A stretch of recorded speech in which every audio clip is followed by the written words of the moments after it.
มาพบมาปะกันอีกเช่นเคยนะในรายการปกิณกะแห่งธรรมะสัพเพเหระเนาะณทางสถานีวิทยุแห่งนี้และในวันเวลาเดียวกันนี้สาธุชนญาติโยมท่านผู้ฟังนี่ก็ใกล้กับวันแม่แห่งชาติฉะนั้นเพื่อเป็นสิริเป็นมงคลถวายพระพรชัยมงคลแด่สมเด็จพระนางเจ้าสิริกิติ์พระบรมราชินีนาถพระบรมราชชนีพันปีหลวงในรัชกาลที่ 9ขอให้ญาติโยมตั้งจิตอธิษฐานไหว้พระสวดมนต์ถวายพระพรชัยมงคลแด่พระองค์ท่านเอาละต่อไปตั้งอกตั้งใจเน้ออะระหังสัมมาสัมพุทโธภควาพุทธังภควันตังอภิวาเทมิสวากขาโตภควตาธัมโมธัมมังนัมมัสสามิสุปฏิปันโนภควโตสาวกสังโฆสังฆังนัมมามินะโมตัสสะภะคะวะโตอะระหะโต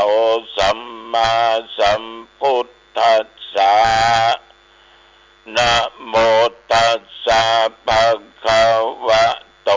อะระหะโตสัมมาสัมพุทธัสสะนะโมตัสสะภะคะวะโตอะระหะโต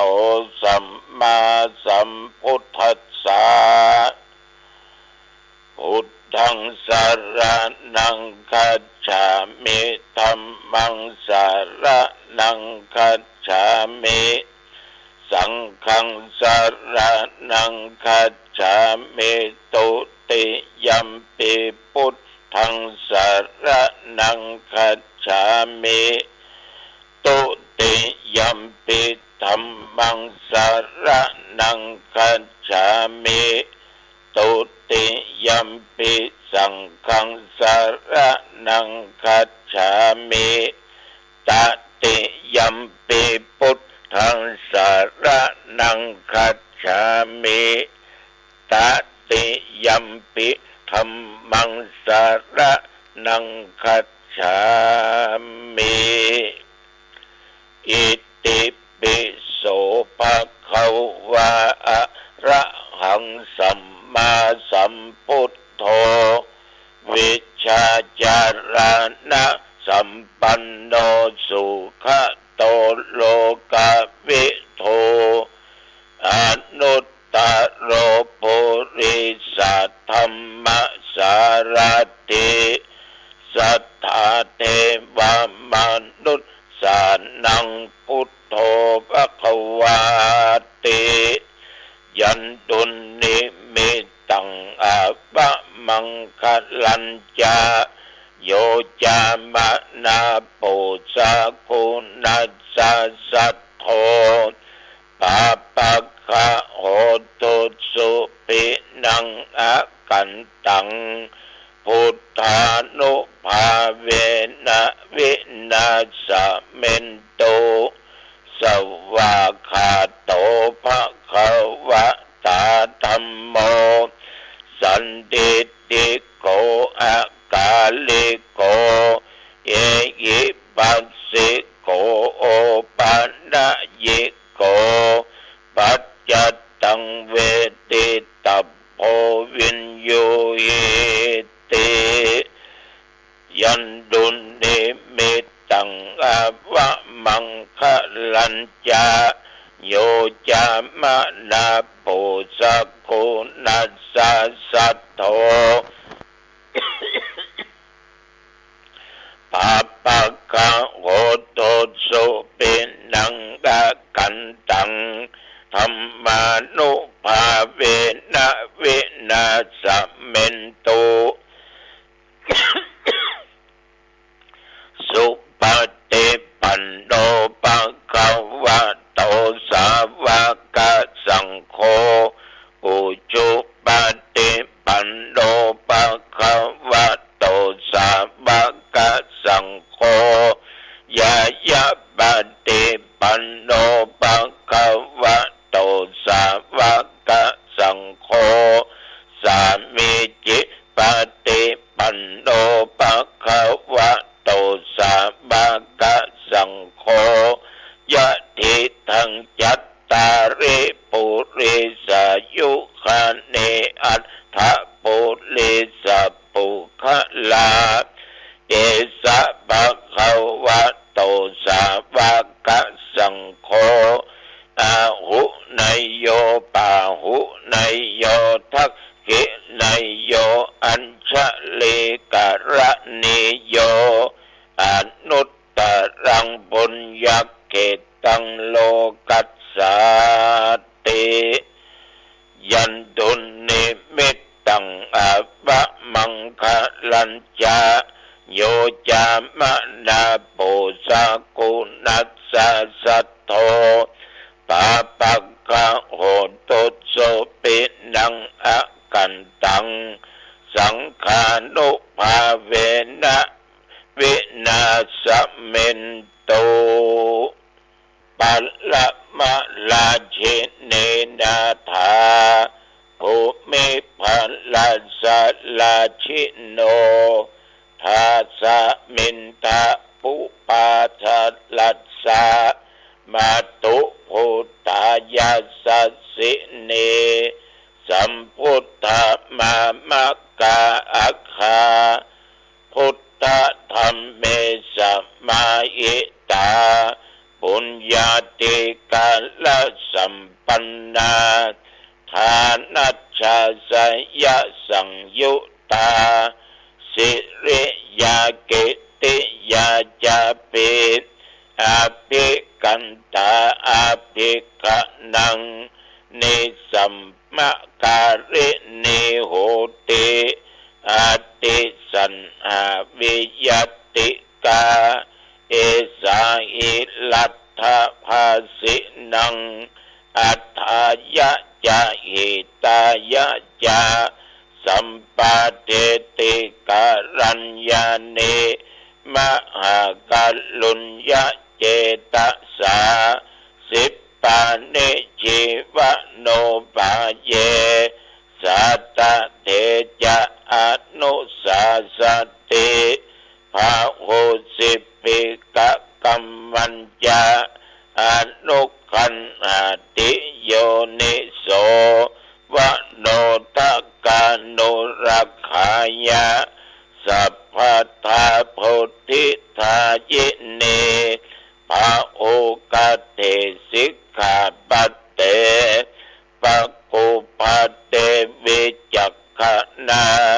กัสสมาอิรัตถวาสินัง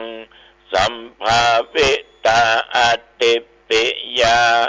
อิธานิสาวโยวุตตาเทมัสสาวระมังคลังรัตนัตตยานุภาเวนะละกัตตาปุญญาสเตชะสาวิสิทธาราชมาตาสาทิขายุกานิรามยาวันโลเปตาภะโลเปตาสุขิตาโหตุสัพพทาทุกขโลกพยาธิหิปาปัคคะเยหิมุจจโตจิลัญจิวตุทัยยานังสิริภูตาวิเศษโตวรากิติยะสโขจะ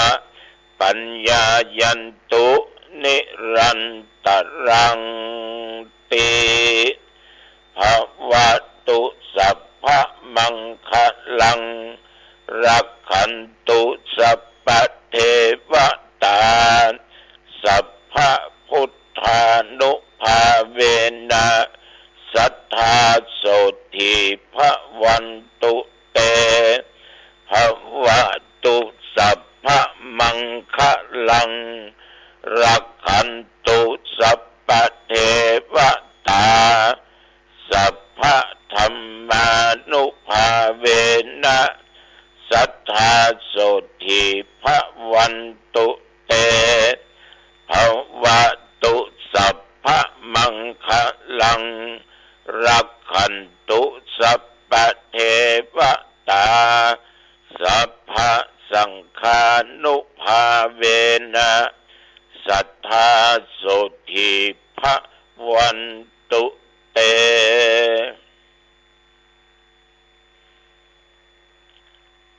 โดยเดชานุภาพแห่งพระพุทธพระธรรมพระสงฆ์บทสวดมนต์เหล่านี้และด้วยสัจจะวาจาอาตมาขอถวายพระพรชัยมงคลแด่พระนางสมเด็จสิริกิติ์พระบรมราชินีนาถ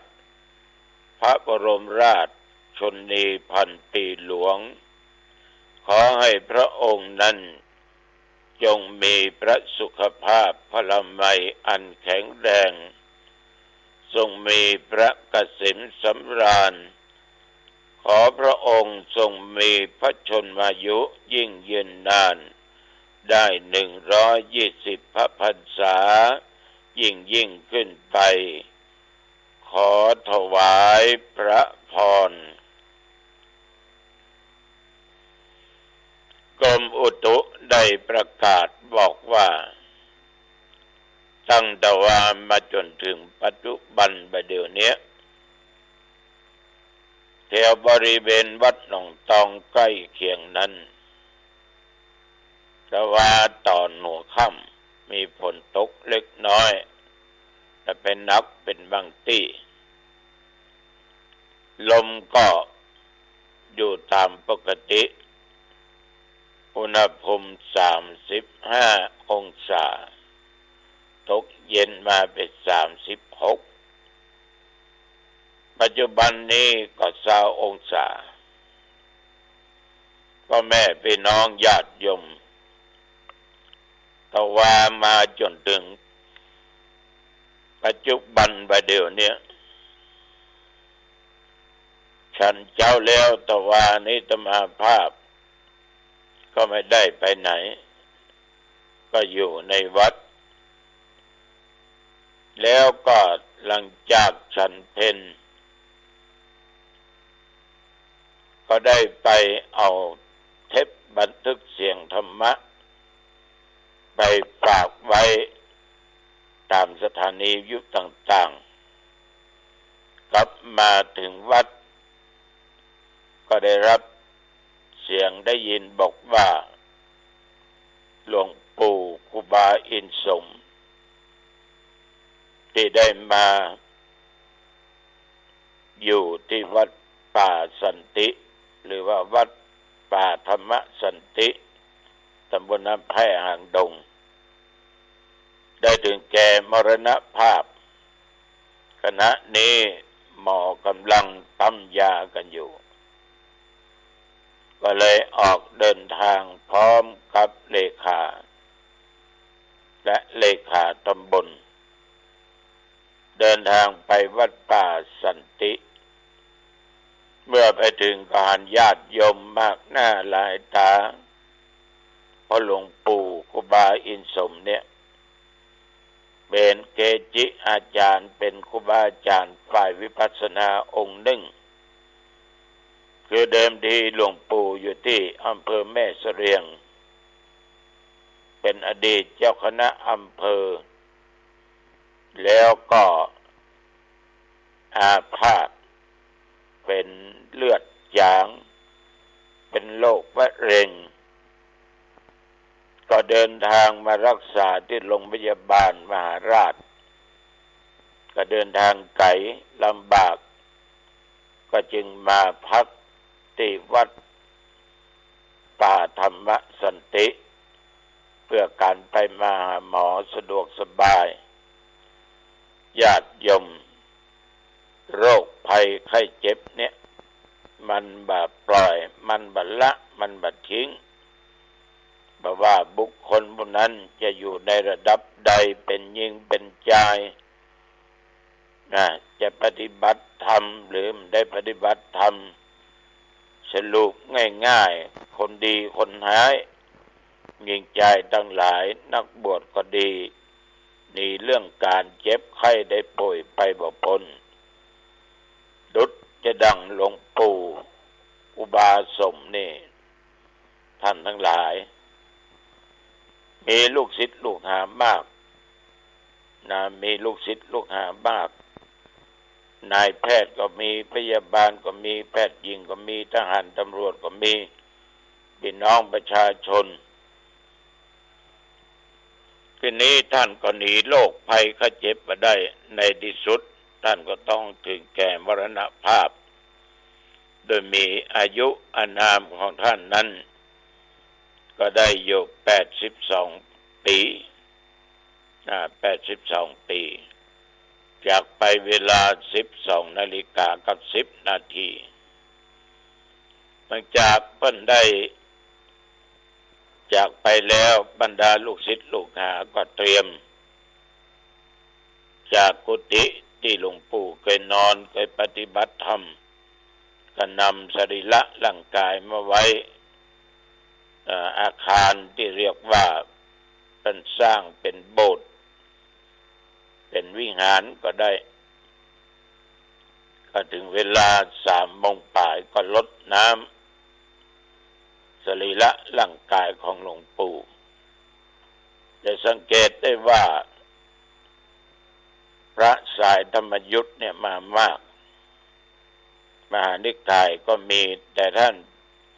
อยู่มหานิกายสำนักเหล่านี้มาจากหนองป่าพงหลวงปู่ชาแต่ว่าเป็นมหานิกาย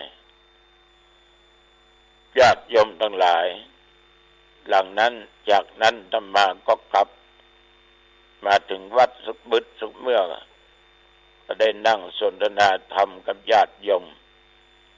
ที่เป็นอาจารย์เดินทางมาจากอำเภอจอมทอง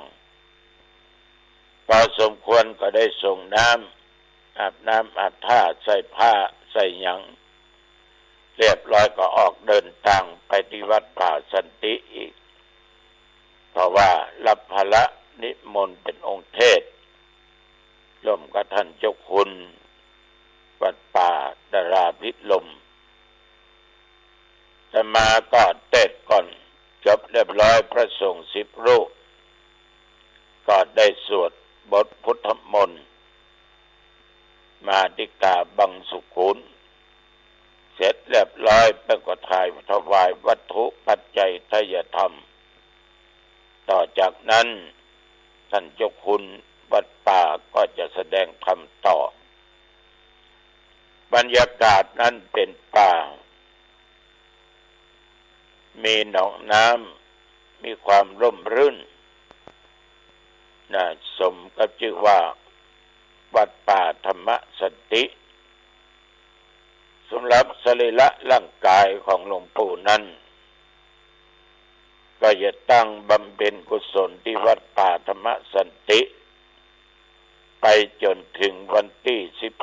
12และคืนวันที่12วันที่13ศิษยานุศิษย์หมู่ญาติพี่น้องทั้งหลายเพิ่นก็จะได้อาราธนาสรีระร่างกายไปตั้งบำเพ็ญบุญกุศลที่อำเภอแม่เสลียงอำเภอแม่เสลียงวัดเก่าวัดเดิมของตั้งวันที่13เพิ่นก็นำศพไปตั้งบำเพ็ญกุศลที่ปุ้น ญาติโยมท่านผู้ฟังทั้งหลายแต่มาก็กลับมาถึงวัดก็แค่3 ทุ่มกว่าเท่านั้นเองระหว่างเดินทางไปตอนเย็นฝนตกหนักอย่างขนาดแต่พอดีเข้าไปเขตดังน้ำแพร่โดยถ้ำก็ไม่มีฝนตกขากลับก็ฝนไม่มีฝนหยุดฉะนั้นอย่างใดก็ตามญาติโยมในชีวิตของคนเราทุกวันนี้เราจะออกบ้านออกจองไปงานข่าวดำไปงานมงคลอวมงคลงานวัดงานบ้านงานราชการก็ตามเราทุกคนจะต้องแต่งเนื้อแต่งตัวใส่ผ้าใส่ผ่อนตามหน่วยงานนั้นๆเป็นข้าราชการก็ชุดข้าราชการจะไปวัดก็นุ่งห่มผ้ามันถูกต้องมันเรียบร้อยโยมจะออกต้องออกนาก็ใส่ผ้าที่มันสมปึงกวนเอาอยู่วัดอยู่ว่าเป็นนักบวชก็ผ้าผ่อนต้นสบายผ้าห่มผ้านุ่งของพระสงฆ์อย่างใดก็นุ่งอย่างนั้นแต่ก่อนที่เราจะแต่งเนื้อแต่งตัวใส่ผ้าใส่ผ่อนคือมันงดงามนั้นญาติโยมสิ่งสำคัญต้องอาบน้ำชำระร่างกายถูสบู่กาหยังกาเพื่อกำจัดสิ่งที่มันสกปรกให้ออกเสียก่อนถ้าบางอันก็เหม็นตึงไปนั่งแมะไผก็มันจะบ่นว่าไปนั่งแมะมันเป็นท่าเฮ้ยเป็นไงกินมันแห้งนะสงสัยบ่อาบน้ำมาหลายวันละไอ้นี่พี่นี่เพราะกลางวันนั้นเอาไปยักการยักงานเหงื่อใครผ้าที่เขาสวมใส่มันก็ดูดซึมเนาะฉะนั้นก็จะแต่งตัวใส่ผ้าใส่ขวก็ต้องอาบน้ำชำระร่างกายสดใสสะอาดเช่นเดียวกันชีวิตคนเฮาเนี่ยญาติโยมแต่งไปนอกและต้องแต่งไปในปรุงไปในนั่นก็หมายความว่าเราจะต้องปรุงด้านจิตใจของเรามันใสสะอาดมันบริสุทธิ์นี่ใหญ่อย่าเอาน้ำมาอาบมาหดมาหล่อมันก็สะอาดเพียงแต่ไปนอกสิ่งที่จะทำจิตใจใสสะอาดได้ก็คือยาขนาดเอกคือศีลกับธรรมศีลกับธรรมเท่านั้นเองที่สามารถขัดเกลากิเลสให้สะอาดบริสุทธิ์เหมือนเฮาพระสงฆ์ทุกรูปหลวงปู่ครูบาอินสมครูบาอาจารย์หลายตนเฮาทุกคนนั้นก็กำลังพากันปรับปรุงตกแต่งทำความสะอาดด้านจิตใจคือบริสุทธิ์อย่างที่ทำจิตใจเฮามัวหมองเศร้าหมองสกปรกนั่นก็คือตัวกิเลสตัวตัณหาตัวความโลภความโกรธความหลงกามราคะตัณหาต่างๆสิ่งเหล่านี้มันทำจิตใจของเรามันมัวหมองเศร้าหมองฉะนั้นจำเป็นต้องกำจัดเขาก็จะมีคุณธรรมสูงขึ้นนอกจากเราจะได้งดเว้นจากการกระทำบาปฉะนั้นบาปเป็นสิ่งที่ทำจิตใจตกต่ำต้องสลัดมันออกไปจนได้แล้วก็ทำดีเนอะอันนี้ก็ขอฝากไว้กับญาติกับโยมทุกท่านทุกคนพี่น้องอำเภอสารปีคืนนี้พระตัวเจ้าหนองตองเนอะที่วัดประเดือตำบลขัวมุงอำเภอสารปีประมาณ2 ทุ่มมันมีธรรมสัญจรหรือว่าพัฒนาคุณภาพชีวิตโดยคณะสงฆ์อำเภอสารปีมีท่านเจ้าคณะอำเภอรองอำเภอ พระมหาเถระเถรานุเถระหน่วยงานราชการบ้านเมืองพี่น้องญาติโยมทุกวัดทุกหมู่บ้านเบื้องนี้พระกันนะที่วัดประเดือตำบลกวมมุงอำเภอสระพีขอบใจแม่ขันคำเด้อที่เป็นเจ้าภาพเตียงหรือแม่จะเปลี่ยนเป็นที่วัดความสูงจังน้ำหนักก็ได้อันนี้ก็จะได้มอบแก่โรงพยาบาลส่งเสริมสุขภาพต่อไปขอบใจโยมแม่นักแล้ววันพุธพระกันที่วัดเขตคิชวาทตำบลน้ำแพร่อำเภอหางดงรายการธรรมทูตสัญจรไปทุกตำบลโดยคณะสงฆ์มิตรภาพเป็นประธานพร้อมกับหน่วยงานราชการแล้ววันที่12เพิ่งก็จะจัดมีการทำบุญตักบาตรเจริญพุทธมนต์เจริญจิตภาวนาถวายเป็นพระพรชัยแด่สมเด็จพระนางเจ้าสิริกิติ์พระบรมราชินีนาถที่วัดหนองตองจะมีการเจริญพุทธมนต์ตอนบ่ายเอาละวันนี้จะไปมาเป็นเวลาพอสมควรอายุวันโนสุขังพลังพบกันใหม่โอกาสหน้าเจริญพร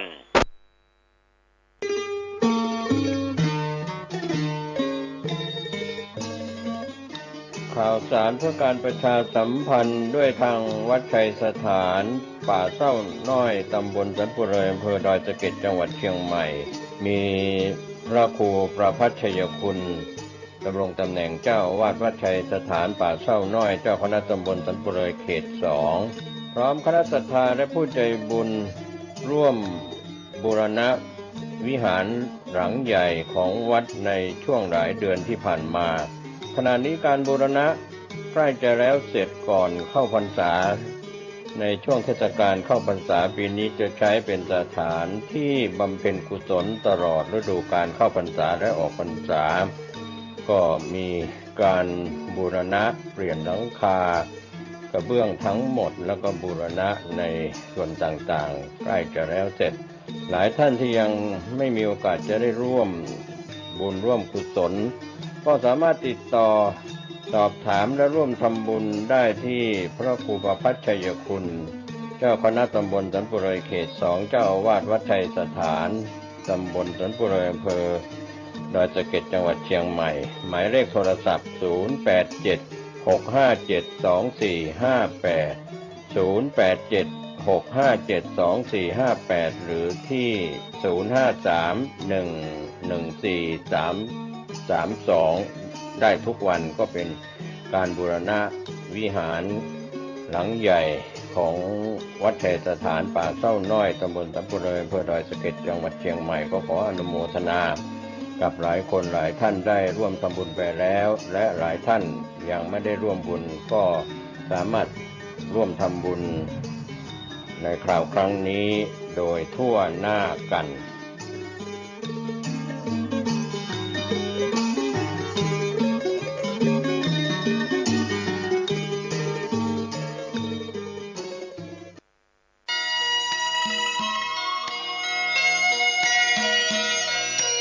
ข่าวสารเพื่อการประชาสัมพันธ์ขอเชิญชวนผู้ใจบุญใจกุศล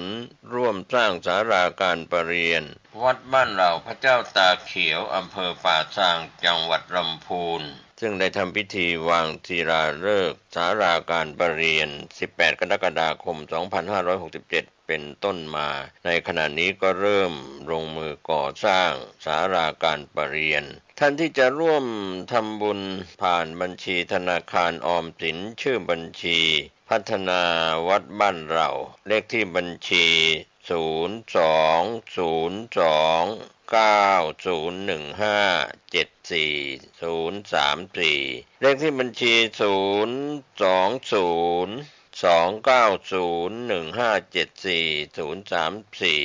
หรือติดต่อสอบถามได้ที่พระครูภาวนาโสภิตไฝปัสนาผู้ช่วยศาสตราจารย์ด็อกเตอร์เจ้าวาดวัดบ้านเหล่าพระเจ้าตาเขียว096 9525159ได้ทุกวันก็เป็นงานบุญงานกุศลคณะสงฆ์คณะศรัทธาพร้อมใจกัน